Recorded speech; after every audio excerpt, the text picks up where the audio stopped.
President William Samoei Ruto has just concluded his Mount Kenya region tour with various regions in Mount Kenya, set from Embu, Nyeri, Murang'a, Meru, Tharaka Nithi, Kirinyaga. He went through various places, giving more and more promises. And this is a tour that has consumed lots of billions of cash.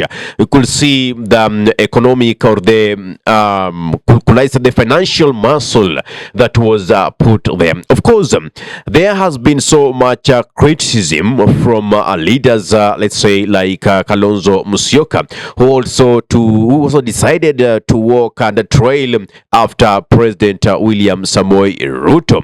He says that Ruto cannot continue with woodwinking us that the government is performing, because we are yet to see even one project that has been initiated and reached to a logical conclusion that it is a complete project under William Samoei Ruto's administration. Here is a glimpse of what Kalonzo says. Serikali ya Ruto imeshindwa. Wangapi wamesema imeshindwa? Wangapi wamesema imeshindwa? Kwa hivyo na tulikuja tu mjue kwamba bado. Naona sasa tukifanya maandamano, tumeanzia Kangemi, tukaona vile watu wana title deed wanapokonywa hata ardhi yao, na hata jeshi ndio inatumika kwenda kutengeneza kuweka mabikon. Kwa hivyo tunasema safari hii Wakenya tukae pamoja, tukiitisha maandamano, sioni kama watabaki tena. Wangapi wasema tukiitisha maandamano wote wataenda nyumbani hawa? Kumbukeni mwaka moja vijana jensi waliuawa na mapolisi, na hakuna hata mmoja amewahi hata kulipa ridhaa.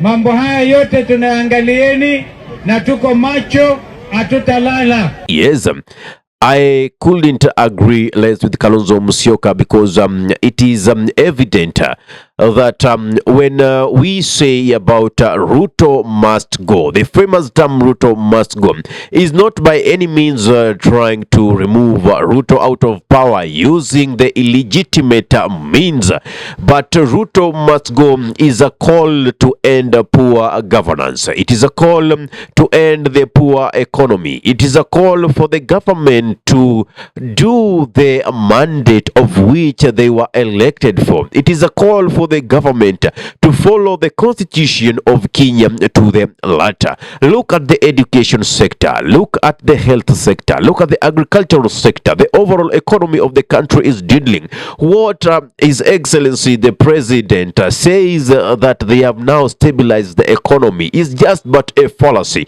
Remember, back in one of my videos I did say, for you to claim that the economy is good, you don't need to come and convince the multitudes that the economy is working.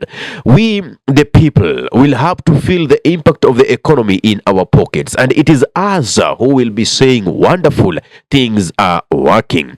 Now, development is something that most of the citizens categorize when they see infrastructural development. These are roads, these are schools, these are hospitals, these are silos, these buildings, malls. These are the things that are seen, things that are tangible. So the tangibles create a greater perception of the development going on within the nation. If that is not in anywhere, then Mwananchi will not be convinced that the government is working. Look at what happened during Mwai Kibaki's time. We had free primary education, and they were not collecting much taxes as the taxes that are being collected right now. It means our taxes are being channeled in another place which is not being disclosed. Sometimes I even could ask, are we maybe running a parallel treasury? Just the other day, 1.3 trillion was withdrawn manually with no accountability up to date. We don't know where the monies have gone to. The Auditor General came and raised an alarm. Even he was interviewed in the Senate and gave her accounts of what happened up to date. the culprits have not been brought to book, because when we say we are putting checks and balances on the government, we need to know certain amount of taxes were collected, they were distributed in this manner, how were they able to be utilized? And for a long time I've been talking about the constituency integrated development plan, and also the national development integrated plan. Now these are the plans that indicate the kind of projects in order of priority that public participation was conducted, and the locals from these particular regions did say this is what we want to be initiated in this financial year. Unfortunately, we are seeing no project, and that is why I give credit to persons like Honorable PK Salasia from Mumias East, Honorable Babu Owino, and also Babu Owino for Embakasi East, and also Dini Nyoro for Kiharu constituency.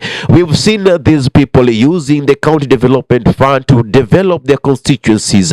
We've seen hospitals being built, we've seen and being well equipped, we've seen schools being built state of the art to an extent. Like in Kiharu, we see people who are conducting weddings going to seek venues in those schools because they are so serene.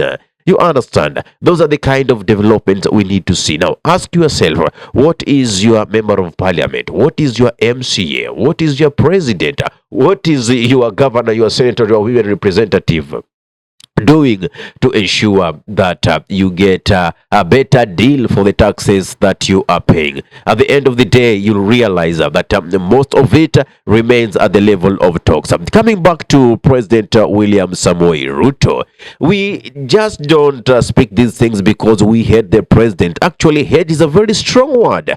All that we do is we are expressing this content because all the president has been doing is simply promising without meeting the light of the day. These are new purely promises, and when you look also at the lies he's being melting, that I went to a certain place, I did this, whereby you go and dig deeper to seek the truth, you find it's all fallacy, it's all a lie. The other day we just saw in Meru, when he launched some power lines, sewer lines, and immediately everything went back to square zero. Even some sewer lines had to be dug literally, the ones that were already launched before. In Meru, he also launched some hostels that were built 4 years ago, even before he was sworn in as the president. He was launching it as if it is his own making that they actually launched that project. It is something that it is dissatisfactory. It is something that we cannot actually merge with this regime. They are just trying to show us how they are cowards. And I like how Eugene Wamalwa did call William Samoei Ruto, saying that he's a desperate coward. That is why he had to go deep and use strong financial muscles just to prove a point in Mount Kenya region, just for political aesthetics, to show that he still got following in Mount Kenya region. Whereas deep down, he already knows that he's lost popularity in the region. You cannot, Bwana William, be that desperate that you go to the extent of getting Kenya police or an officer in uniform to take the microphone and campaign for you, to get a whole CDF. Therefore, I don't see any development with this government of UDA or the Kenya Kwanza regime. I'm sorry, but there is no that time. Like in this video over here, I talked about it yesterday. We are left with 1 year for President William Samoei Ruto to fulfill all the promises that he's made. But let me tell you the reality. This year is going to be a politicking season, and once we enter the politicking season, campaigns and all that, nobody will be focused on delivering for the mwananchi. The citizenry will continue languishing in poverty. We have people living below the per capita income, below $1. and we say that the economy has stabilized. No, we even know how the government is actually manipulating the rates of the dollar. How it rises, how you buy the dollar and how you sell the dollar is actually controlled by the government. There is nothing like the stock market going down or going up. It is basically them strengthening the dollar over the Kenyan shilling.